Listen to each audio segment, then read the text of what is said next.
The content of this program expresses the personal views of the presenters and guests and are not necessarily representative of the whole Bi+ community.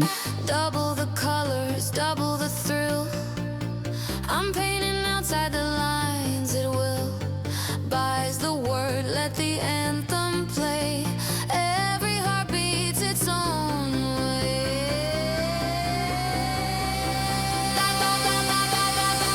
I'm feeling alive. It's not a phase, it's how I thrive. It's love I see, not him or her, it's you and me. Good evening, everybody, and welcome to the very first edition of The B-Side, Perth's Bi+ community's very own radio show, coming to you every Wednesday night at 9 p.m. on DRN1 Radio. My name is Ares, and joining me in the studio tonight will be my co-host Bridget. Hey, Bridget. Hi. And we've also got Marie and Safi from the Bi+ Community Perth in the studio with us. Hi, Marie. Hi, thanks for having me. It's an absolute pleasure. And hi, Safi. Welcome. Hello. Okay, thanks, Aries. So just before we kick off, I'd like to acknowledge that we're here tonight on Wajak Noongar Boodja, and we'd like to pay our respects to the traditional custodians of the land, acknowledge their elders past, present and emerging, and I'd like to send that respect out to any First Nations people who might be listening tonight. So we've got a lot to talk about tonight for our first show. We're going to be talking about the Bi+ Community Perth that we are all members of. We're talking about Bi Visibility Week, which is really soon, Bi Erasure, and the importance of inclusion and building community. So, Marie, you've really taken on a leadership role in the Bi+ community, and you've been organising lots of events around the calendar. Would you like to tell us a little more about your role in the community? I'd love to. Thanks, Bridget. So I've taken on a community coordinator role with Bi+ Community Perth. That came about just because I'm really passionate about, the community and the work that it does. For me as a member, when I sort of first joined about 5 years ago, I felt really lost. I wasn't very secure in my sexual identity at that point. I was really trying to find that, sense of community and belonging. And I found that with Bi+ Community Perth. So, as the leadership has changed over the last 10 months with the organisation, I kind of, found myself kind of stepping more and more into, roles where I was helping a little more. And, I wanted to make sure that it continued in a way that it can benefit everyone else in the community too. So for me, that's meant, coming on board, I coordinated the Pride Parade last year. I've also been organising a range of events since about May of this year and bringing on a few more volunteers. And we've also got some exciting events for Bi Visibility Week, which is currently on now, started yesterday the 16th and running until the 23rd. And what are some of those events? Yeah, so we've actually got a really good range of things, some really wholesome ones, and, things to suit, a wide range of different people. So the first one that we've got is on tomorrow. So that one's actually a book club. So you'll actually, I'm not sure that you'll be able to read a whole book. Oh, I've read it. Tomorrow. Yes. I'm looking forward to it. It's hilarious. I haven't. So I've read it too. It is hilarious. Just a really nice, kind of easy one to read. It should be a really nice discussion tomorrow night. That one's one that we've kind of already sort of locked away at this stage, but we do quite wholesome things like that, throughout the year. We'll be looking to do more of that over time too. The next one that we have after that is a collaboration with Perth Frontrunners, and we're really excited to be doing that. So we've got a run with them at 8 a.m. on Saturday, so that's Saturday the 20th. That's at Kings Park, just outside Zamia Cafe. And basically that's just a celebration of Bi Visibility.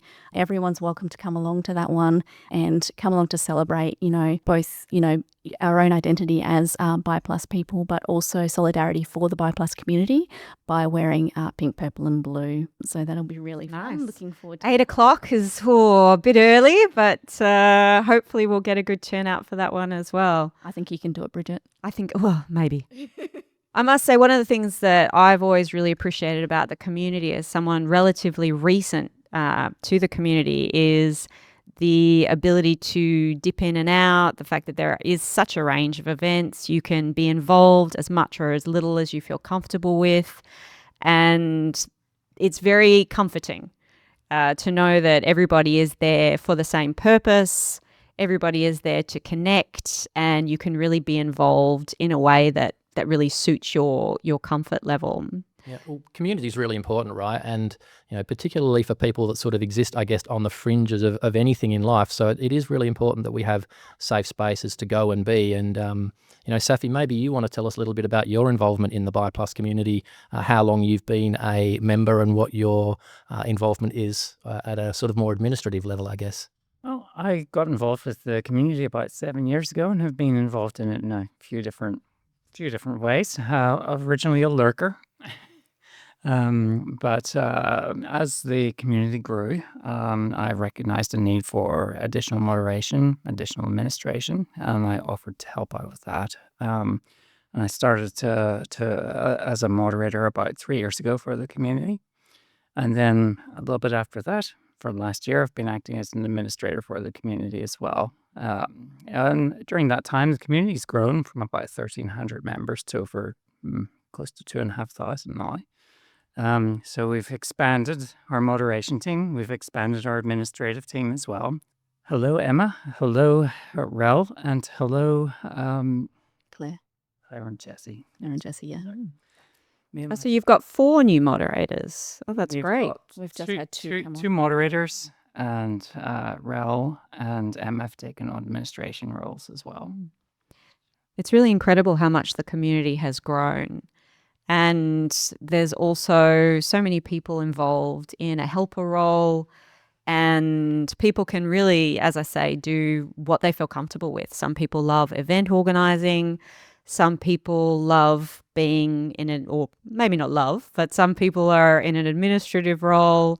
Some people just like to come to some of the events, and it really is so accommodating.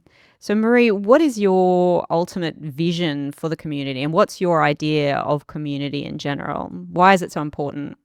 I think for me, it's, I've got a mental health background. So for me, it's actually looking at these sorts of things as early intervention for people who actually maybe do feel quite isolated, sometimes maybe don't have, those people who see the world in the same way that they do, or, can't sort of relate to friends or family that they've, had the rest of their life because, unfortunately, sometimes, you grow up, with these heteronormative expectations and, things like that. And when that's the only thing that you have surrounded around you, it makes you feel, really alone. So being able to reach out into the community and find other people who are going through some of the same experiences, learning from some of that as well, just being able to discuss things, without feeling judged, that's really, really important. For me, I think that's, the biggest thing that has been a benefit for me. And yes, it's about, going along to the Flaming Galah and having some drinks and catching up chatting, but it's those connections that you make with those people over time that then become friendships, that then become support, that, that then mean that you actually have that true sense of inclusion.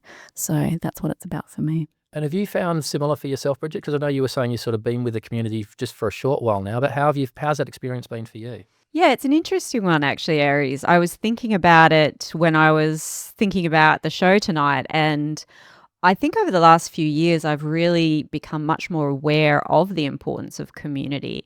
And probably if you'd asked me when I was younger in terms of queer rights, I would have said things that are very top down, get out there, protest, sign a petition, vote the right way.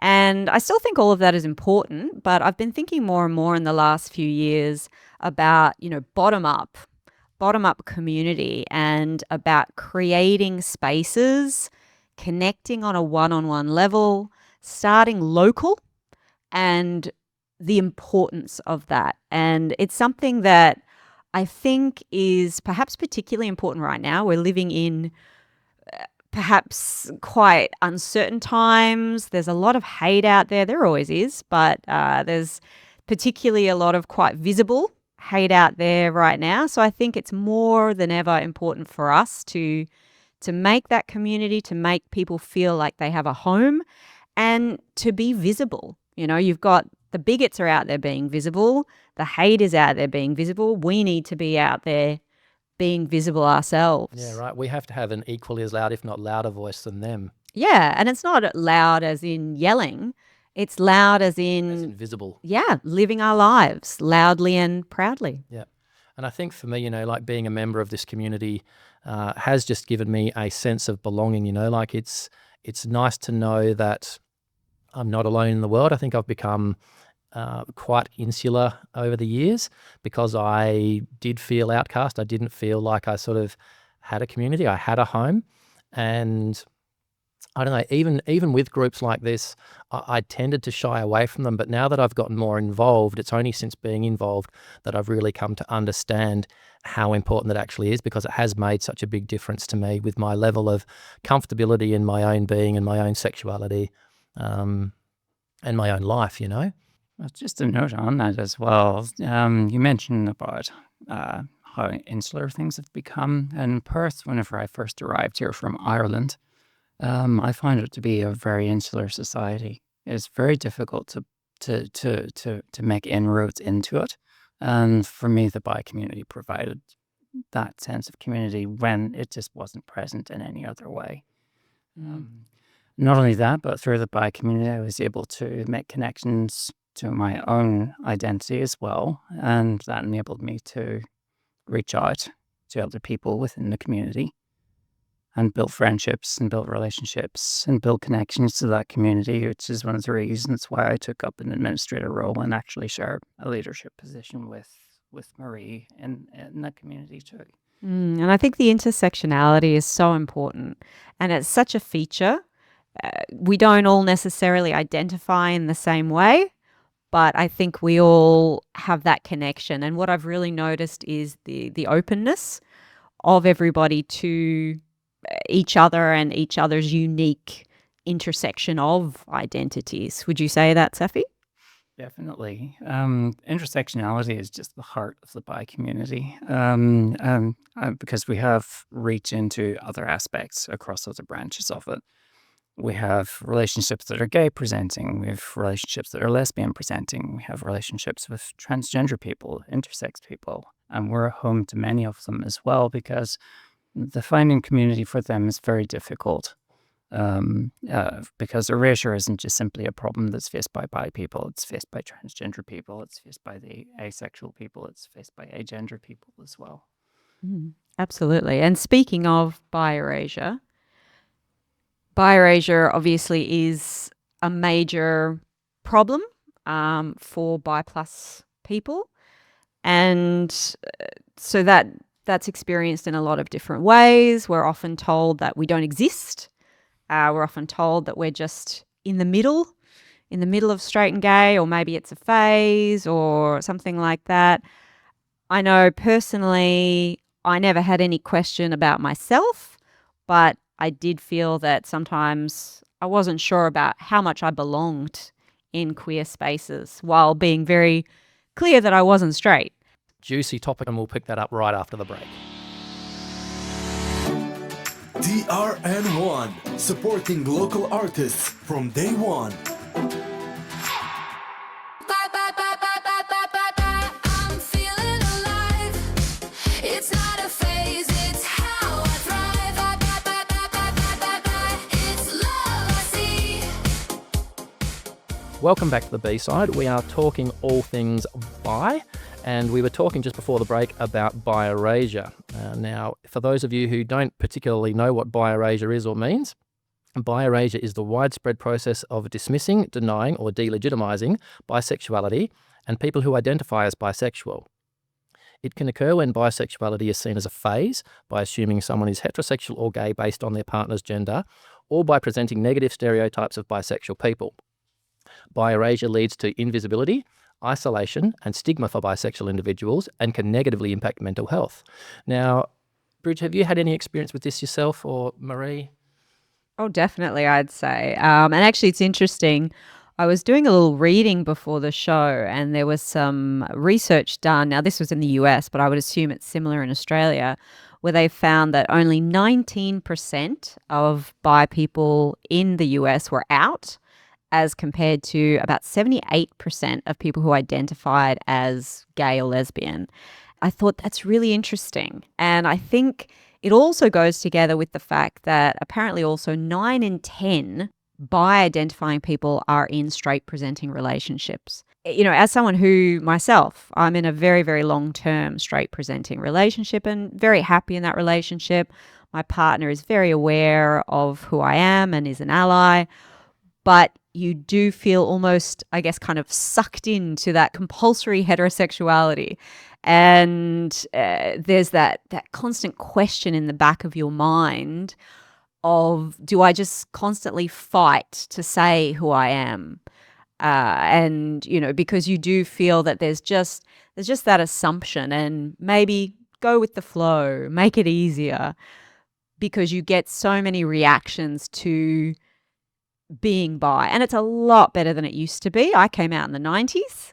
That was the time to do it, right? Yeah, well, Started- yeah, it was good and bad.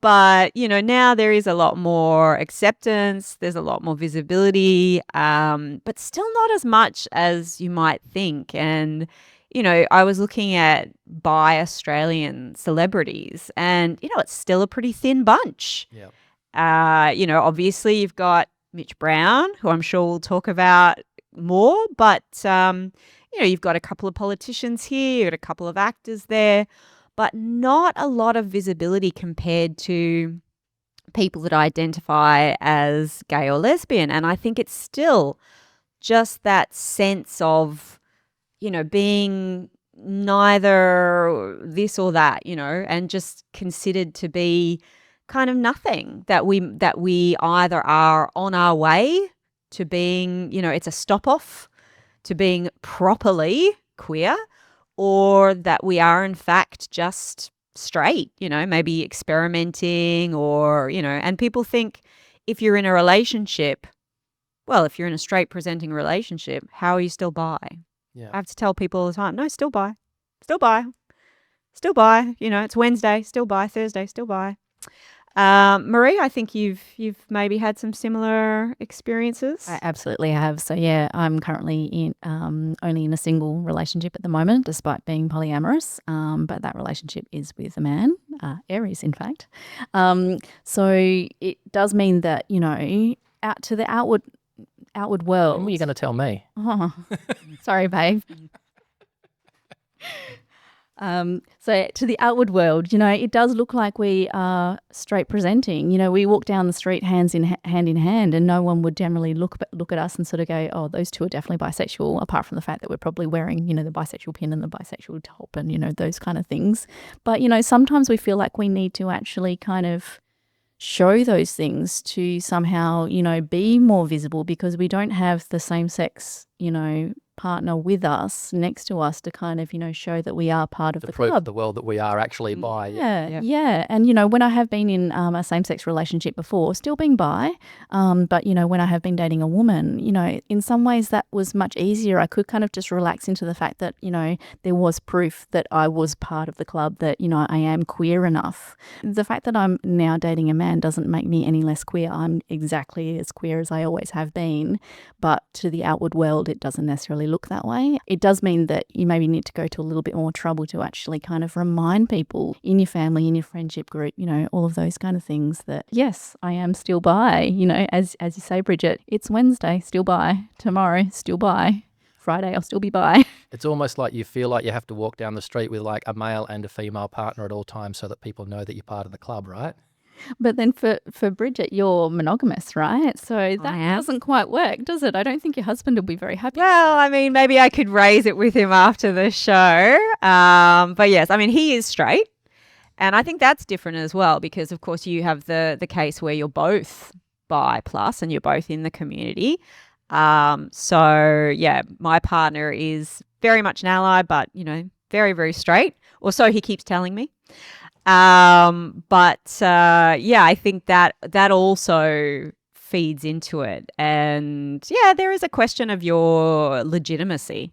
I think a lot of us feel that way, and I wouldn't say I've ever felt unwelcome in queer spaces, but I have felt that my role was not what I felt inside. I felt I was cast in the role of ally, where I was like, no, I'm not an ally. I'm queer. I'm one of the community. And we were talking about my entry into the Bi Plus community, which was relatively recent after being a lurker for a while, and I went to Pride last year and marched in Pride, and for the first time since I was 17.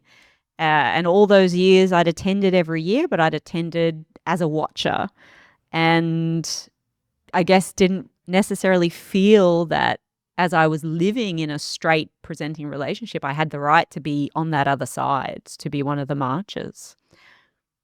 And I think, events like that, like Pride and, like Bi Visibility Week that we're in right now, that's where it's really, valuable to be able to actually, show that we are, part of that club, that we, We're the biggest part of the club. We are the biggest part of the club. The B is the largest part of, the LGBTQIA plus, acronyms. So,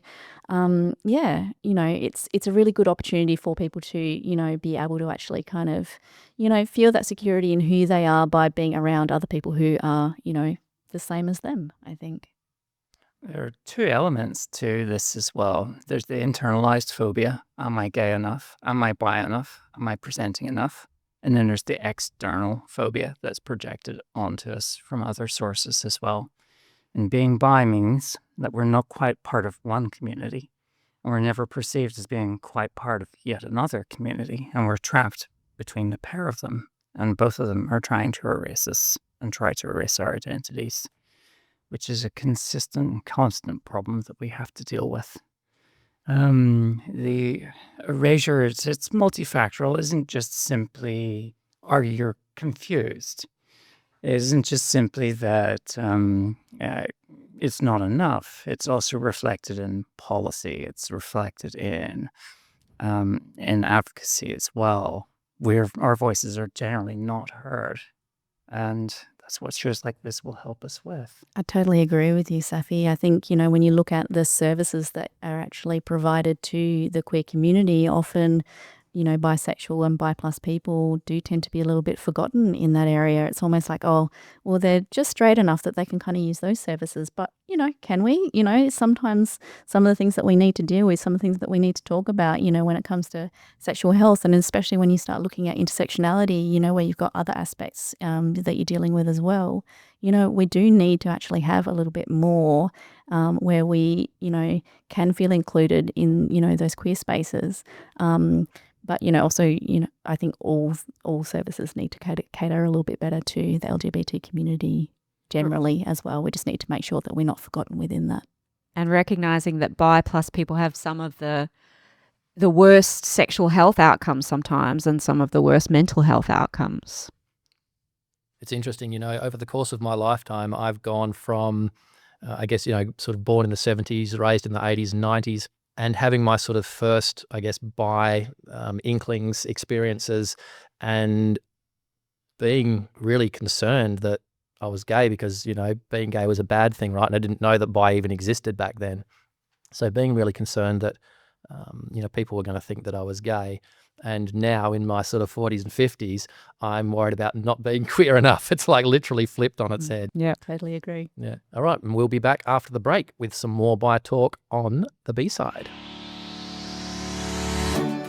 TRN1, supporting local artists from day one. I'm feeling alive. It's not a phase, it's how I thrive. It's love I see. So we've been talking about bi erasure, and what can we do to be more visible? Well, Marie, I think that's probably a great question for you, because we touched on some events that you had coming up with the Bi Plus Community Perth group earlier on, and we didn't actually get to find out what your other events were. Yeah, so obviously we're in Bi Visibility Week at the moment. Started yesterday, goes till the 23rd. We already talked about our book club and our Frontrunners collaboration. We've also got another 2 events on top of that. So One that we've done every year for quite a few years now has been our Bi Visibility Week picnic. So those who've come along to it before will know that it's a lot of fun. We've got even more things going on this year than we have in the past, so definitely come along to that. So that's actually going to be on Sunday the 21st of September, so this Sunday coming, running from 12 p.m. midday until 3 p.m, and that's at Hyde Park. So at that we'll actually have a DJ, thanks to DJ Silfox. Never heard of him. We'll also have cupcakes. We'll have entertainment for the kids. Bring along your picnic. Bring along your picnic blanket. Settle in and just soak in the Bi Plus joy, I suppose. Being surrounded by other Bi Plus people.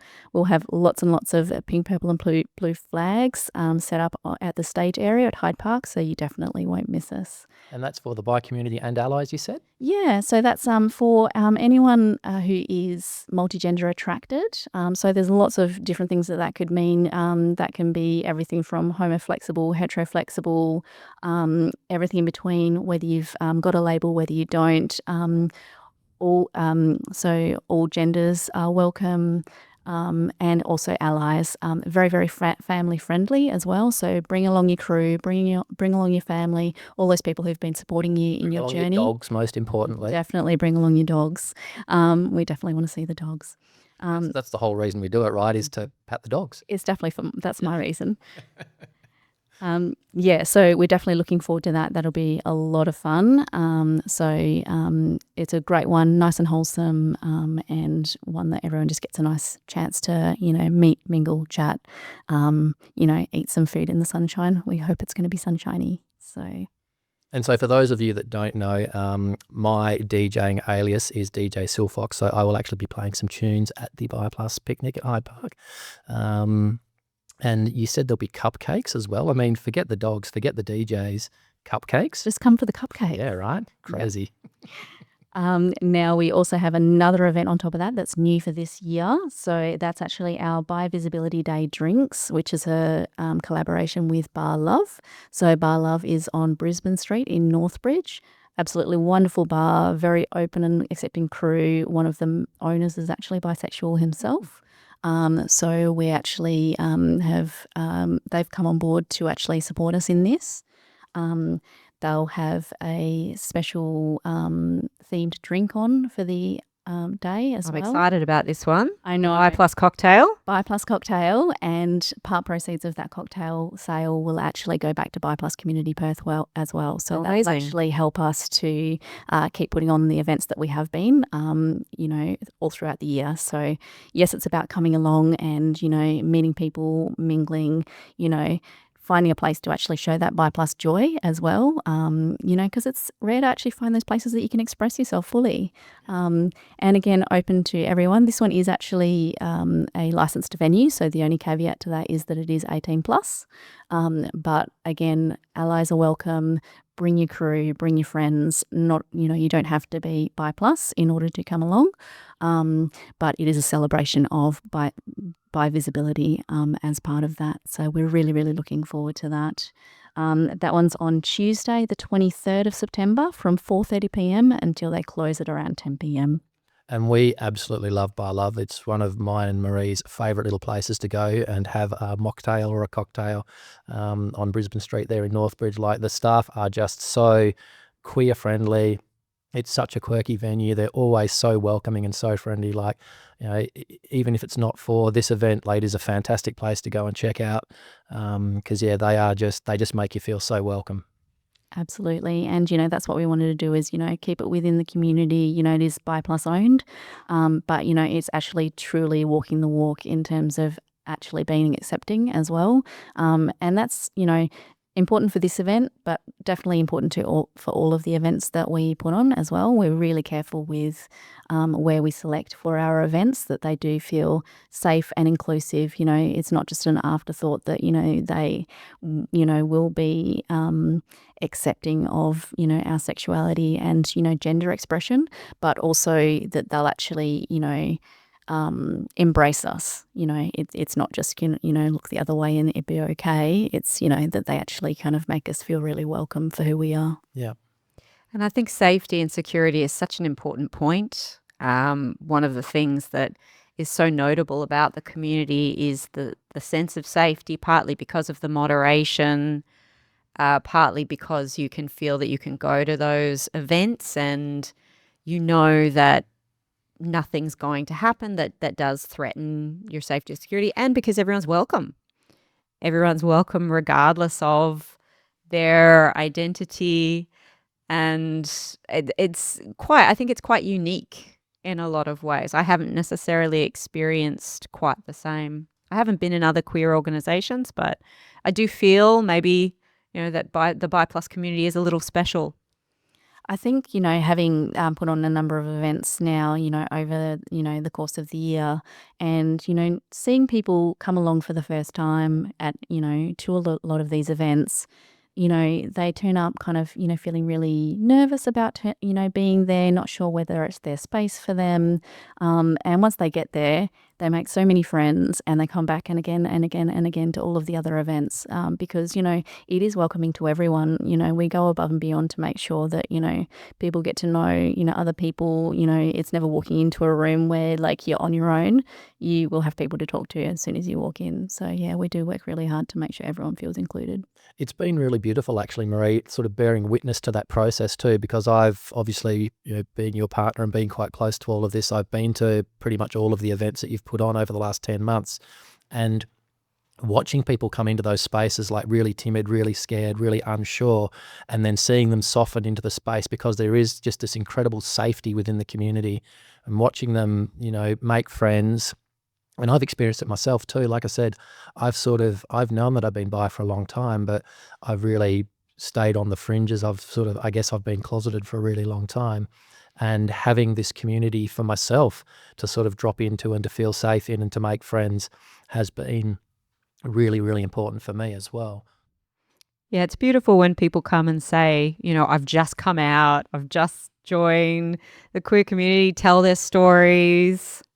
If it's one thing about our community group, we've built it on Facebook, and that's where you'll find us. But we're also very good at moderating and controlling our group as well, and the administration of that group too, just to make certain that we maintain that friendly environment and make certain that we deal with issues whenever they arise as quickly as we can. We've got a small team, but that small team has been very, very effective at managing thousands of people in our community. And we hope to continue delivering on that. Yep.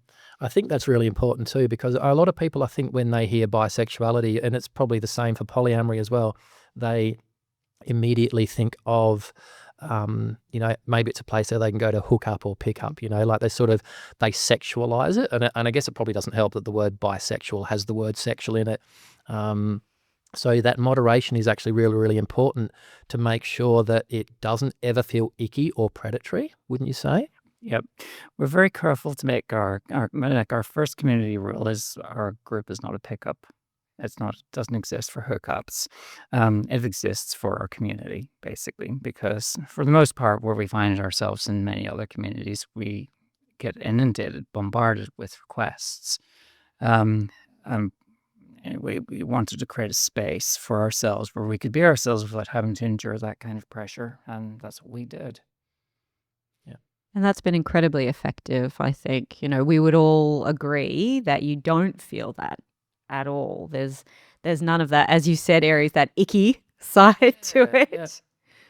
I think even just from the perspective of, when you jump onto a lot of other like queer pages and spaces and things like that, the comment section is always a nightmare. Like, Yeah. I often don't even want to look because, you get all the haters, you get the bigots, all of that sort of thing. And the fact that, it is a closed community, a private, Facebook group Yeah.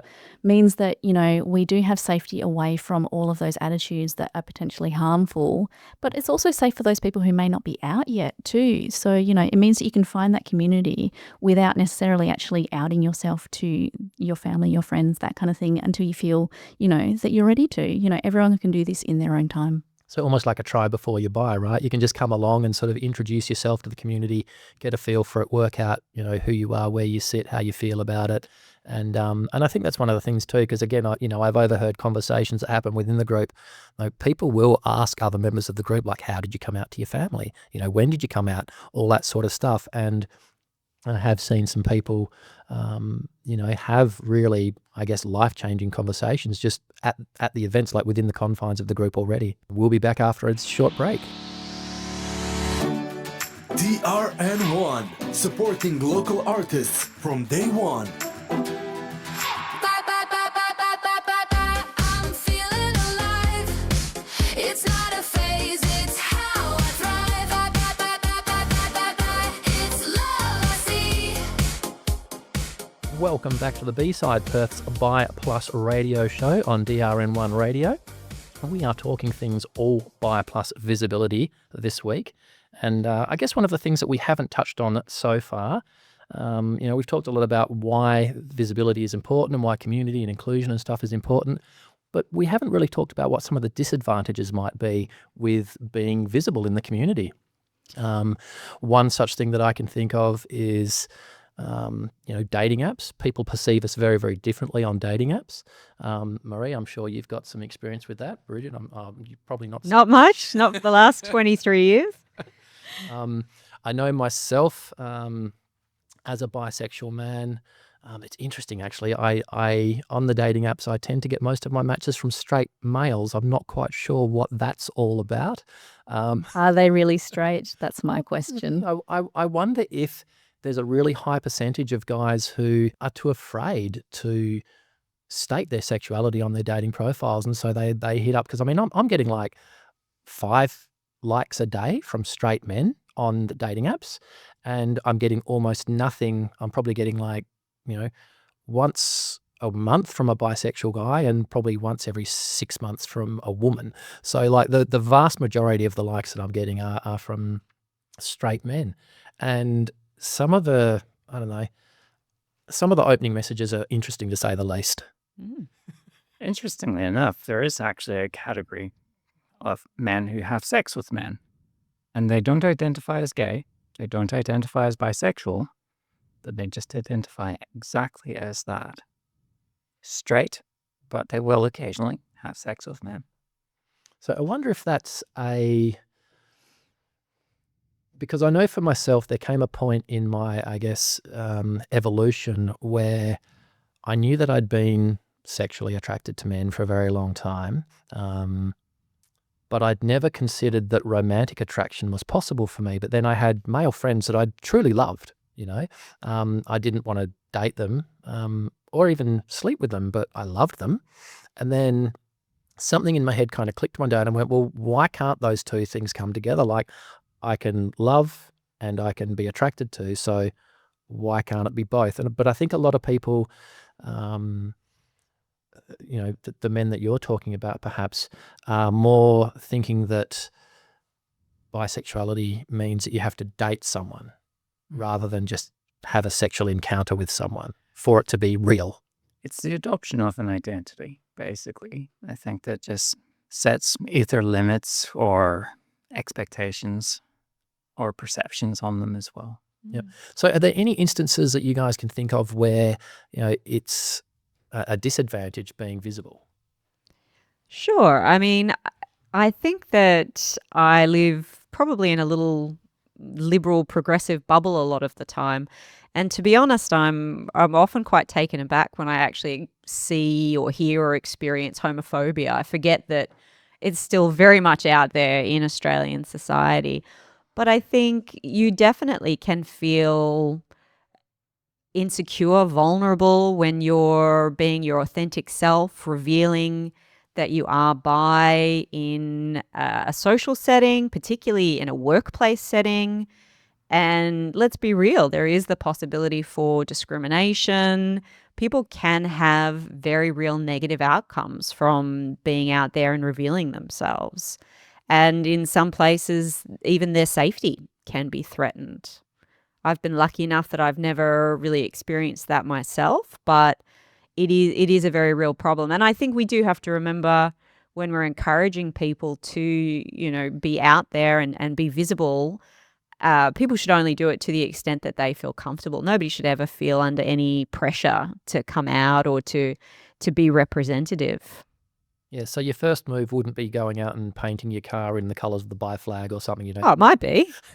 You might want to dip your toe in a little bit first to something like, the Bi Plus community group or something like that. So, Marie, have you had any experiences with this yourself? Yeah, I mean, I guess early on, I was definitely a lot more unsure about, my identity as, in general. So, it took me a lot longer before I started to come out to my family, my friends, that kind of thing. So I'd already been in the Bi Plus Community Perth group for probably about a year before I felt comfortable to actually do that. And I did that in my own time. And a lot of that was probably, that level of discomfort of like, how will this be perceived? Once that is visible, once, I am showing people my authentic self, it went much better than I thought it would. But yeah, it is one of those things that, as I've kind of, become a lot more comfortable, I do actually openly share that like with workplaces, in all aspects of my life. I, put it on my dating profiles, very, very, openly and honestly. I literally, one of my, key photos is actually me wearing a Bi flag. So it's pretty hard to miss, even if you don't read the profile. So it is something that I don't feel shameful about actually being visible, but sometimes it does come with a touch of discrimination, from, particular sects of the community when you are that visible. So one instance that I can sort of think of recently was actually on the dating apps. And, obviously I had been very upfront about, my bisexuality in my profile. And I'd been talking to this woman for, small text exchange of, a few messages back and forth. And then she sent just a one-line message saying, "Are you bisexual?" ? And then I said, "Yeah, I'm really proud of my bisexuality. I, am very involved in the, queer community. I volunteer. It's very important to me. It's, I'm very passionate about it." I went into a whole spiel about, how important that was to me. Ghosted. Never heard from her again. So, there was definitely something there that, they didn't feel comfortable with that level of, So They just weren't comfortable with it. just weren't comfortable with it. But, it was never said outwardly. It's just that ghosted. So, so I don't know. And what about your matches, Marie? So Ares was saying that he's very popular with the so-called straight men. I won't question their identity. I intentionally don't go on any of the apps that actually include straight men. Huh? So, or I am actually filtered out from those people seeing my profile. So I do tend to get a lot more matches from people I might actually be interested in, fortunately. But yes, that doesn't necessarily mean that they're going to be interested in me, Okay. I mean, my profile does say in the first 2 or 3 lines, if you are straight, hetero, male, do not bother. Neither myself or my partner have any interest in you whatsoever. Swipe left and keep moving. And yet, at least 3, 4, 5, 6, 7 times a day, I'm getting a straight guy liking my profile. I mean, They still keep trying. man, I'm baffled, honestly. Maybe you just set them a challenge, babe. Do you guys think that coming out as bi is safer to do if you are female presenting, a woman? Yes. Yes, definitely. Yeah. Because, my experience, again, it literally took me having a heart attack and nearly dying and facing my mortality to go, you know what? I'm sick of hiding. I'm sick of being in the closet. I'm sick of not living my authentic self. Like, I can remember thinking about several things while I was in hospital, and one of those things was, if I had have died, what a waste my life would have been if I'd never gotten to live it as my true self. And so I made a decision from sort of then onwards that I was going to be really open and honest about my sexuality and my polyamory as well, because, like I said, it could have all been for nothing. But as a young guy growing up in Australia, and again, born in the 70s, raised in the 80s and 90s, like, it just wasn't safe. I mean, I had my first bisexual experiences at the age of 14, right? I didn't come out till I was well into my 40s, like late 40s. So that's a long time to live scared out of your mind, basically, that if you dare come out as a bisexual man, you're going to get beaten up, you're going to get harassed, you're going to get stalked, you're going to get, whatever. And I can't imagine it's probably quite so bad for women. No.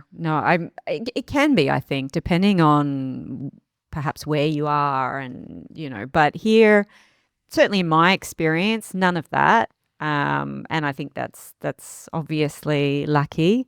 Men get vilified. I think women get fetishized when they come out as bisexual. I was about to say the same. I think, there definitely is that element of fetishization of, bisexual women. It's like, woohoo, threesome. Like, no, not, we're not all unicorns. But Yeah, absolutely. But there can be obviously dangers and downsides, but I think, it's a beautiful story, what you're saying there, Aries, about deciding to live your authentic life. And I think all of us have, we've come from different places, we've come at it from different angles, but we've all decided to sort of, come out, or outer in my case, and be visible and try to be a voice and try to maybe help some other people connect, partly through our events and also partly through this show. Yep. So coming out is one of the things that we'll actually be talking about in our next show. We'll be talking about the experience of coming out and coming out later in life as well.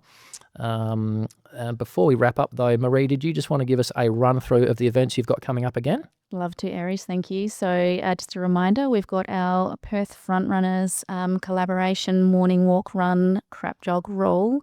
That's from 8 a.m. to 11 a.m. Meeting outside Zamia Cafe at Kings Park on Saturday the 20th. So that's this Saturday coming. We then have the Bi Visibility Week picnic. That's at Hyde Park, running from 12 noon to 3 p.m. That's on Sunday the 21st of September. And then we have our Bi Visibility Day drinks at Bar Love, and that's on Tuesday the 23rd of September from 4:30 until close. Really looking forward to celebrating. Fantastic. Well, thanks so much for coming in, guys. It's been an absolute pleasure talking to you both. Thanks, Marie, and thanks, Safi. Thank you for having us. Thanks, guys. And you've been listening to The B-Side, Perth's Bi Plus community radio show on DRN1. Thanks for listening, everybody. The B-Side radio show is made in partnership with Bi Plus Community Perth and DRN1. Got a Bi Plus question you want answered? Or a topic you think we should cover? Email the B-Side at drn1.com.au. Don't worry, you can stay anonymous. Do you like this show? Check out more of our LGBTIQA plus shows at www.drn1.com.au. Call it chaos, call it cool. I'm breaking every single rule.